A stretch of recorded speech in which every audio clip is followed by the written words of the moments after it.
tibalah kita pada materi yang dinamakan teori ekologi budaya. Jadi kita akan membahas secara teoritis hal yang berhubungan dengan ekologi tapi dalam konteks kebudayaan. Maka di sini ada kata ekologi dan budaya. Dan dua kata ini kita jadikan sebuah satu pengertian.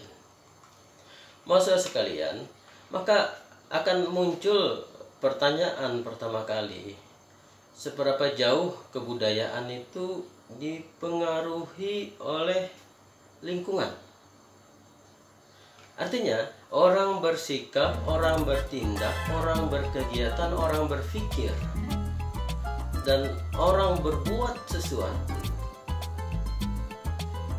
Seberapa kuat lingkungan itu mempengaruhinya? Satu. Yang kedua, kita balik. Seberapa jauh lingkungan itu diubah oleh aktivitas manusia? Maka kalau yang pertama tadi misalnya manusia itu hidup di gurun, hidup di sungai, maka tentu saja mereka di gurun dipengaruhi oleh lingkungan, maka mereka menggunakan transportasi daratan atau menggunakan binatang unta sebagai kegiatan untuk bepergian secara tradisional. Tapi mereka yang hidup di sungai, mereka identik dengan perumahan, rumah panggung, transportasi tentu saja naik kelotok ataupun bukung. Nah, sebaliknya yang tadi, seberapa jauh lingkungan itu dirubah oleh manusia? Maka kita lihat, kalau kita berjalan atau lama tidak ke suatu daerah, mungkin kita terkejut.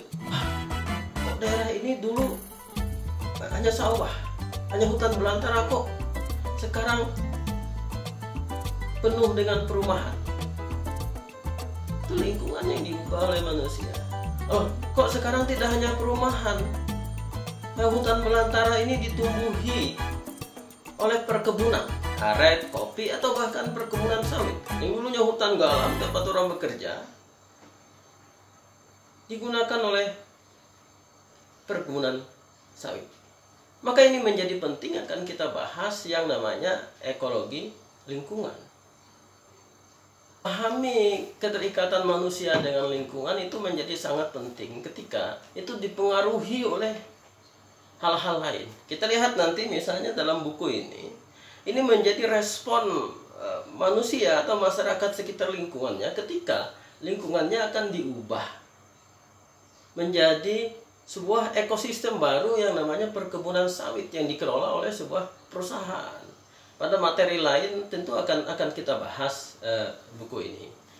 Jadi mahasiswa sekalian, ekologi budaya dan lingkungan adaptasi, maka pertama kali yang kita pahami adalah lingkungan umumnya disamakan dengan ciri-ciri atau hal-hal yang menonjol menandai habitat alami itu.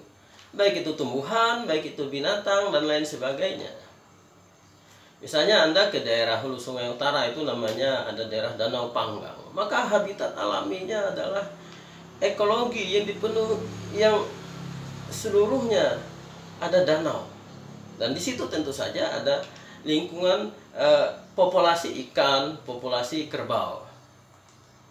Nah, ini menyangkut juga cuaca, flora dan fauna, tanah, pola hujan, dan bahkan ada tidaknya mineral dalam tanah. Kalau kita daerah hulu sungai, maka mineral-mineral dalam tanah itu misalnya tambang batu bara, emas, bahkan intan seperti di Banjarbaru dan Martapura. Nah, namun semua itu ekolog menolak.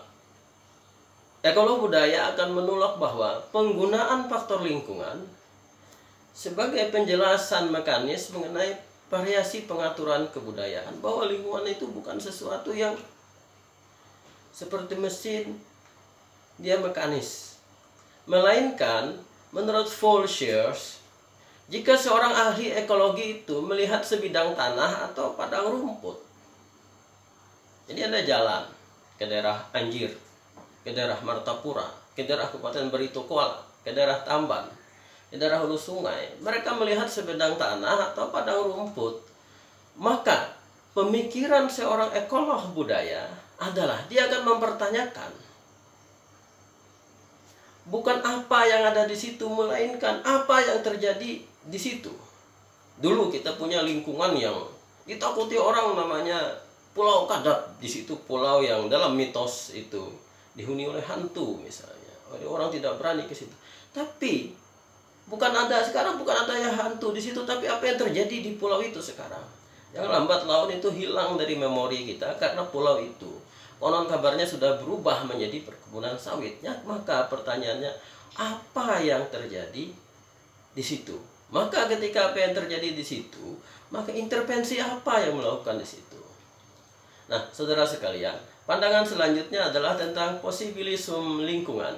Pandangan ini memperhatikan ciri-ciri habitat alami bukanlah sebagai penyandang peran atau penentu, melainkan peran memberi kemungkinan atau memberi batas lingkungan yang muncul dalam pemikiran ekolog budaya tersebut.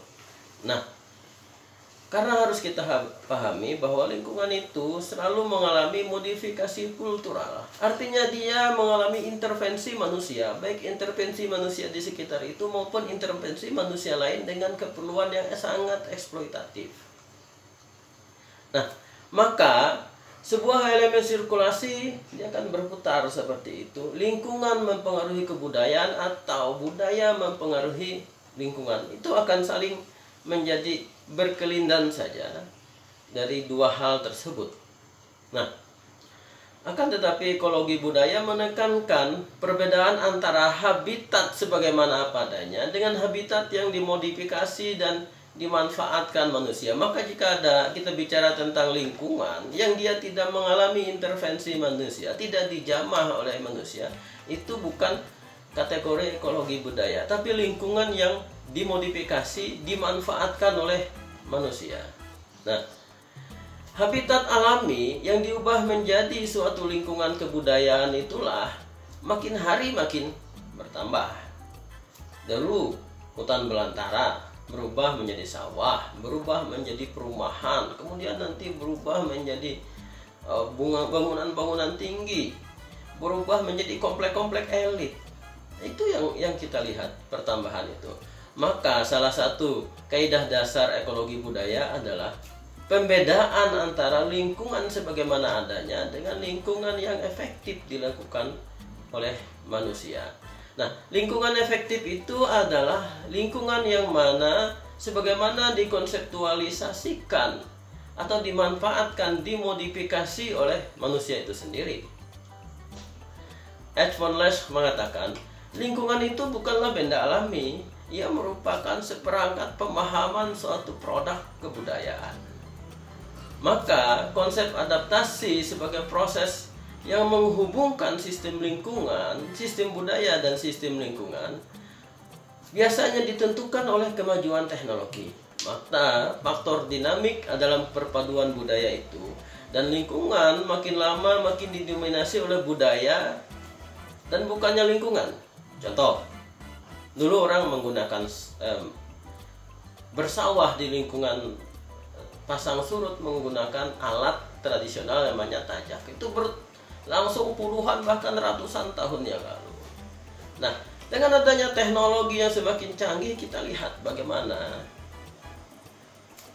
alat mesin membalikkan tanah itu digunakan di situ. Yang terjadi adalah dengan kemajuan teknologi, maka usaha untuk mengeksploitasi lingkungan itu semakin cepat dan semakin masif, sehingga perubahan lingkungan itu akan semakin berlangsung dengan revolusioner.